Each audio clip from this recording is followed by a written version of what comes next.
مگر میں سمجھتی ہوں کہ اس وقت اگر میں بات کروں کہ میں ہماری اگر بات کروں کہ یاسین صاحب جو اس وقت بہار کی جیل کے اندر ہیں، میں ان کی بیوی کی حیثیت سے نہیں یا کشمیریوں کی ایک آواز کی حیثیت سے نہیں، بلکہ ایک انسان کی طرف سے، ایک انسان ہے ہم سب لوگ، اور ایک انسانیت کے ناطے میں آج دنیا کو یہ سوال پوچھنا چاہتی ہوں کہ کیا وجہ تھی کہ اتنی دہائیوں سے ہندوستان کھلے عام دہشت گردی نسل کشی کرتا رہا.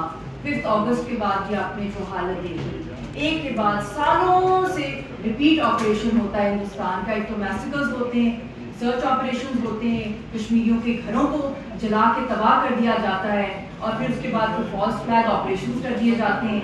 تو ایک کے بعد دوسرا سائیکل ریپیٹ ہوتا ہے، اور جب ایکسٹریم پر آ جاتا ہے تو پھر انٹرنیشنل جو ہے انٹرونشن کسی نہ کسی صورت میں ہوتی ہے، اور پھر ہم ایک ڈائلاگ کی طرف جاتے ہیں. کارگل کے وقت بھی ہوا، اس وقت تو ایک فل فلیج ایک باقاعدہ پورے پاکستان اور آزاد کشمیر پہ ایک جنگ مسلط کی گئی جو سویلین علاقوں میں بھی ٹارگیٹ کیا گیا لوگوں کو. یہ تو بڑی خوش قسمتی ہے کہ ہماری جو فورسز ہیں وہ اتنی ٹرینڈ ہیں، اتنی وہ ویل ایکوپڈ ہیں، اور اتنا زیادہ ان کا آئی تھنک الرٹ، جس طرح ان کے اوپر ایک جبرن ساری قوم کے اوپر مسلط کی گئی جنگ، ورنہ ہندوستان نے کوئی کسر نہیں چھوڑی تھی.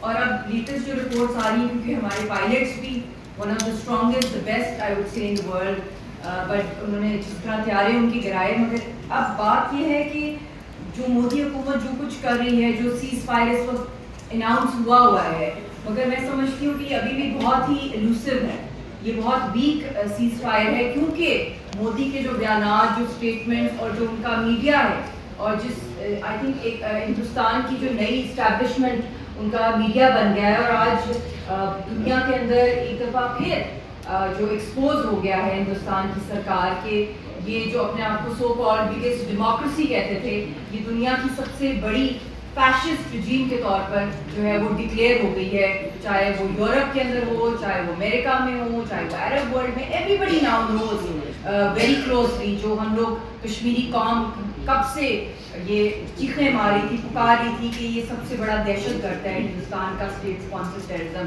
مگر وہ آتا آتا پھیلتا گیا، انڈیا میں پھیلا. اکھنڈ بھارت کا خواب جو تھا وہ خیر جنگ کے بعد چکنا چور ہو گیا ہے، اور مجھے لگتا ہے کہ ان کو اپنا دماغ کا بھی اب علاج کرانا پڑے گا مودی کو، کیونکہ اس نے ایک تو اپنی پوری قوم سے جھوٹ بولا، مگر جو اس کا یہ جو ایجنڈا ہے اکھنڈ بھارت کا، اس کے تحت اس سے پوری دنیا میں کتنی دہائیوں سے جو ان کا ٹیرر نیٹ ورک پھیلتا جا رہا ہے. یورپ کے اندر بھی ہم دیکھ لیں، آسٹریلیا میں، امریکہ کے اندر، کینیڈا کے اندر، اور اب تو خیر ایک فالس فلیگ خود کراتے ہیں، انہی کا بندہ کرتا ہے، اپنے یونیفارم میں بندوقیں تانتا ہے انہی کے ویپنس کے ساتھ، اور پھر اس بہانے پہ وداؤٹ اینی پروف جنگ ہو جاتی ہے.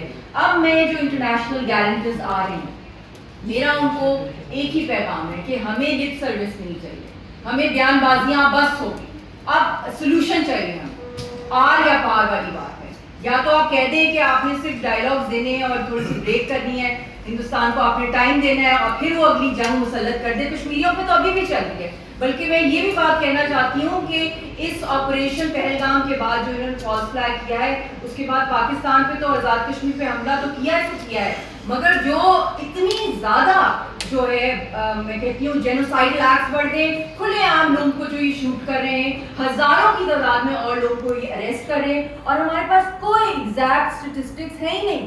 آپ پیلسٹائن کا دیکھتے ہیں، آپ پیلسٹائن کا بھول جائیں گے جو کشمیر کے اندر ہو رہا ہے، کیونکہ یہ تو سب سے زیادہ جو میں کہتی ہوں کہ آئرن کرٹن جو اس کے اوپر لگے ہوئے ہیں. اور ابھی بھی جو کچھ اطلاعات بہت مشکل سے آتی ہیں وہاں سے، کیونکہ نہ کوئی وہاں میڈیا ہے، نہ کوئی فیکٹ فائنڈنگ مشنز وہاں جا سکتے ہیں، نہ یونائٹڈ نیشنز کے آبزرورز کو وہاں پہ اجازت ہے کہ وہ موو اراؤنڈ کریں. تو جو رپورٹس وہاں سے آ رہی ہیں کہ لوگوں کے گھروں میں وہ جا رہے ہیں اور کہہ رہے ہیں گھروں سے باہر نکلو، یہ تمہارا گھر ہی نہیں ہے. یہ ہزاروں کی تعداد میں لوگوں کے ساتھ وہ ٹیررائز کریں جن کی ملکیت ہے، ان دنوں کی میں بات کر رہی ہوں. اور پھر پوسٹ کنفیشن کی بھی بات چل رہی ہے. تو میں ڈونلڈ ٹرمپ کو ویلکم کرتی ہوں، میں چائنا کو بہت ویلکم کرتی ہوں کہ بیہائنڈ دا سین ان کا بہت کروشل رول بھی رہا ہے. پھر اس کے بعد عرب ورلڈ کا بھی، سعودی عربیہ سے بھی میں ان کا بھی ایک افیکٹو رول رہا ہے. بٹ یہ رول خالی اس پاز بٹن کے لیے نہیں چاہیے. اصل جو مسئلہ ہے جس کی وجہ سے یہ جنگ چھڑی ہے ہندوستان کی طرف سے وہ مقبوضہ کشمیر کے اندر جو پہلگام کے علاقے میں جو واقعہ ہوا ہے. اگر یہ دنیا کے کسی بھی خطے میں ہوتا, ایون پاکستان میں ہوتا ہے, انڈیا میں ہوتا ہے, یا کہیں بھی ہوتا, تو یہ نیوکلیئر فلیش پوائنٹ کی طرف یہ معاملہ نہیں جاتا. تو یہ جو جس علاقے میں ہوا ہے, دنیا کو ایک دفعہ پھر پتہ چل گیا ہے کہ پوری دنیا خاموش تھی کہ جیسے گلوبلی یہ کہیں بھی نظر نہیں آ رہا تھا. کشمیر واز نو وے, مگر کشمیر ایسی چیز ہے جو پہ ہلکی سی بھی کوئی چیز ہو جائے تو پورا خطہ اور دنیا جو ہے تباہی کی مرکز پہ جا سکتی ہے. تو میرا اپیل یہی ہے کہ ایک تو ہمیں ڈائلاگ جو چاہیے وہ حق خود ارادیت کے لیے چاہیے, کشمیریوں کی آزادی کے لیے چاہیے. ہمیں یہ کانفیڈنس بلڈنگ میجرز کوئی بھی منظور نہیں ہے جو شملہ کے بعد اتنا ویک ہوا ہے ہمارا کیس. میں تو کھلے عام یہ بات کروں گی کہ 50 سال دشمن آپ کو ڈس سکتا ہے. اب تو آپ ہوش کے ناخن سب لوگ لیں کہ اب آپ یونائٹڈ نیشنز میں جائیں, کہیں اس بندے کو ہندوستان نے ہم لوگوں کے ساتھ دھوکہ کیا ہے. 50 سال کانفیڈنس بلڈنگ میجرز انڈو پاک ڈائلاگ میں کچھ بھی نہیں ملا, کشمیریوں کی لاکھوں کی جو ہے ڈیڈ باڈیز ملی ہیں. تو آپ فائنل سولوشن یونائٹڈ نیشنز کے پاس جائیں, کیونکہ ہم بھی یونائٹڈ نیشنز کو یہ امپریشن ہوتا ہے کہ یہ بائی لیٹرلی حل کر دیں گے. وہ تو کچھ بھی نہیں مانتا, وہ تو یونیلیٹرل یک طرفہ ہر چیز. اور ایک ہی مومنٹ میں کایا کیسے پلٹی ہے اس جنگ کی صورت میں. قبر اس نے کشمیریوں کی اور پاکستان کی کھودنے کی کوشش کی, مگر اس کی اپنی قبر اپنے ہی انہی الیکشنز کے لیے جو بہانہ ڈھونڈا تھا, اس نے اپنی قبر جو کھود دی ہے. بہت جلد یہ اس کے اندر گرے گا اور یہ ساری قوم کو یہی توڑے گا. ہندوستان کو اسی نے توڑنا ہے. اور میں یہ بھی کہنا چاہتی ہوں کہ راہل گاندھی جو باہر نکلے ہیں اپنی پارٹی جو ان کے ساتھ الائنس میں, کہ آپ کو بہت جلد جو آپ کا سب سے بڑا دشمن وہ مودی ہے انڈیا کا, پاکستان نہیں ہے, کشمیری نہیں ہے.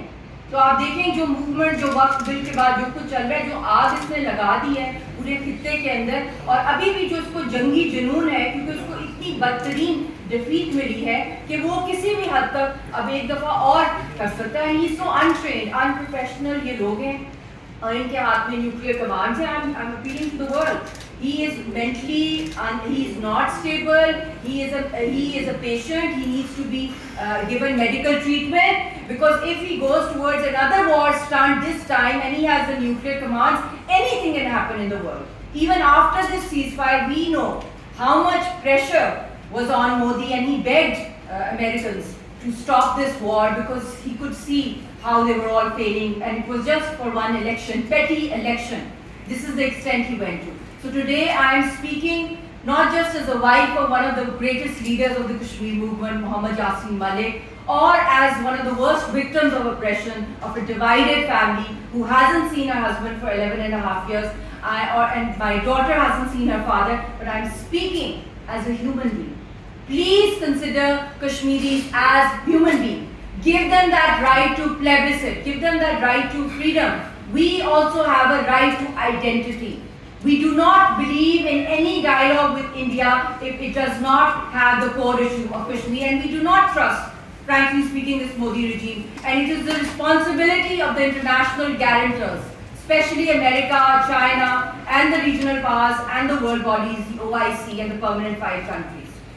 All these unilateral decisions that India has taken one after the other through this terrorist RSS mindset, crazy madman Mr. Modi. And right now, last night on the media 24/7, there's only one thing that's happening which the media is demanding, that Yasin Malik should now be hanged, because his wife has appealed to the world bodies that after this ceasefire, all the Kashmiri Hurriyat leaders, including my husband Yasin Malik, Asya Andrabi Saiba, Musarrat Alam, and Shabir Shah and others who are detained right now, they should be released. And they should be part of this dialogue if it is happening in any global capital of the world where these dialogues will happen. Obviously, they will happen with international guarantors.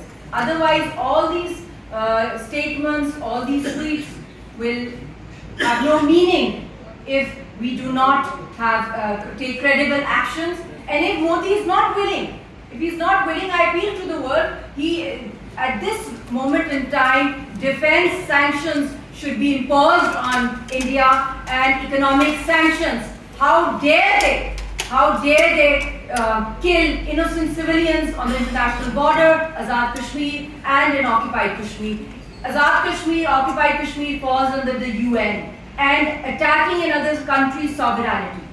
So this is my appeal to the world, and this is my assertion and they're all part of the Hurriyat. And unless and until the Hurriyat is not on the table for the dialogue, any kind of cosmetic measures of CBMs or any kind of statements will be futile and they will bear no fruit. And yes, Kashmiri people are coffin clad. We have never cared, we have never flinched before any kind of tyranny. We will face, we will fight for our right to freedom. But if all the peaceful voices are killed, our leadership is assassinated, is murdered, is hanged in Indian jails, then this movement will turn into an armed struggle. And that is my warning to the world. And anything happens here, you will all be affected.